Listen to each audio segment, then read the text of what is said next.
passionnée de Provence.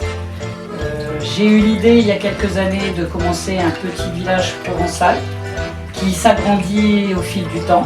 Le village provençal représente beaucoup de films de Marcel Pagnol, d'éléments de ma vie avec mes enfants, mes petits-enfants, ma famille, mon mari.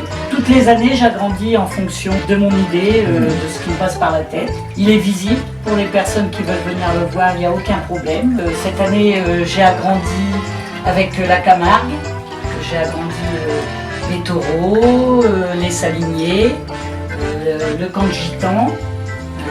Et toutes des scènes de Pagnol, donc Manon des Sources, Jean de Fleurette.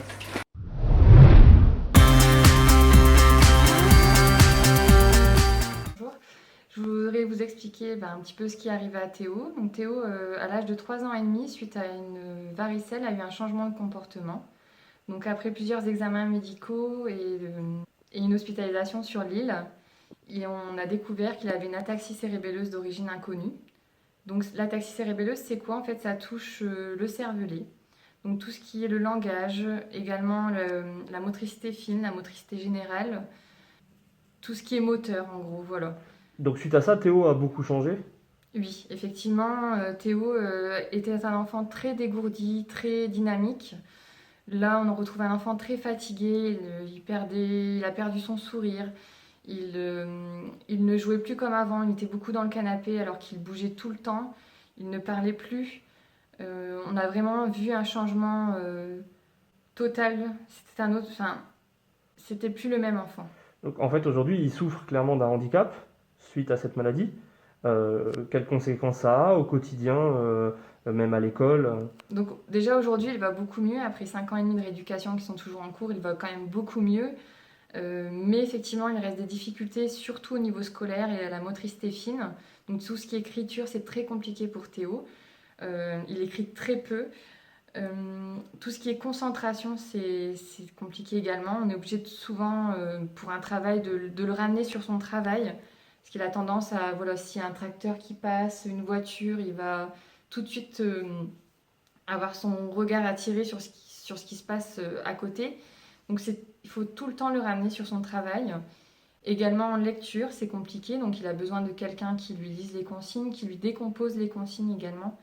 Donc c'est pour ça qu'aujourd'hui on veut qu'il ait son AVS à plein temps. Donc Théo n'est pas du tout autonome à l'école, il ne peut pas être autonome.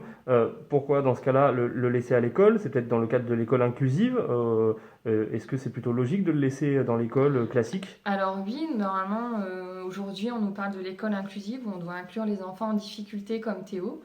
Donc effectivement, tout ce qui est compréhension, tout ça, ça va. Mais effectivement, retranscrire les choses, c'est compliqué, ou il faut prendre du temps pour faire un exercice ou quoi que ce soit. Donc il a besoin de cet AVS qui va lui décomposer les consignes, le recentrer sur son travail, prendre des notes à sa place. Voilà, également Théo, on met en place l'ordinateur pour qu'à l'avenir, il soit autonome sur l'ordinateur. Donc depuis des années, Théo est à l'école de la Flamanderie Oui. et il a constamment, à 100% du temps, une AVS avec lui. Voilà, donc Théo est scolarisé depuis toujours sur la Flamanderie et quand il a eu son souci à l'âge de 3 ans et demi, il y a toujours eu une AVS avec lui, même si on a dû batailler pour les avoir. Vous vous confrontez à l'administration un petit peu, parfois c'est difficile d'obtenir la présence d'une AVS constamment. Oui, c'est compliqué, chaque année c'est une angoisse pour nous, la question se pose, est-ce qu'on aura bien une AVS à la rentrée? Et dès que celle-ci est absente, si on a eu notre AVS et que celle-ci est absente, c'est vraiment un stress de savoir est-ce qu'il y aura un remplacement si c'est une absence longue. Quelle situation vous vivez donc actuellement par rapport à cette AVS? Là actuellement, depuis le 30 octobre, elle est absente parce que celle-ci est souffrante. Et on a eu un remplacement, mais uniquement 2 matinées par semaine au lieu d'un temps plein. Ce qui n'est pas possible pour Théo, il lui faut son temps plein.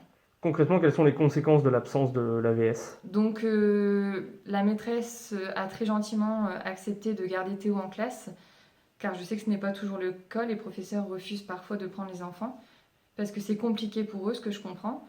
Donc elle adapte le plus possible pour Théo, mais forcément sans AVS, il y a des moments où il y a des activités où il ne comprend pas, et donc il est obligé d'attendre que la maîtresse soit disponible pour lui réexpliquer les choses ou l'aider un petit peu dans son travail.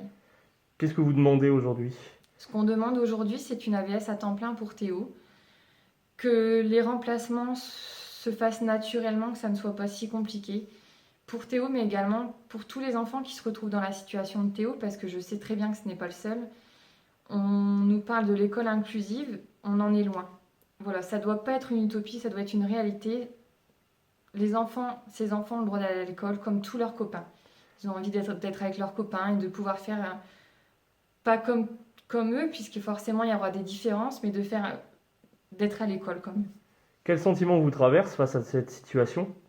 Forcément, on est en colère, on est très en colère, et on est dans l'incompréhension aussi, parce qu'on nous donne des droits, on a la MDPH qui nous donne une notification, qui nous donne les droits à cette AVS à temps plein, et c'est compliqué à mettre en place, mais pourquoi Voilà, on est très en colère par rapport à ça.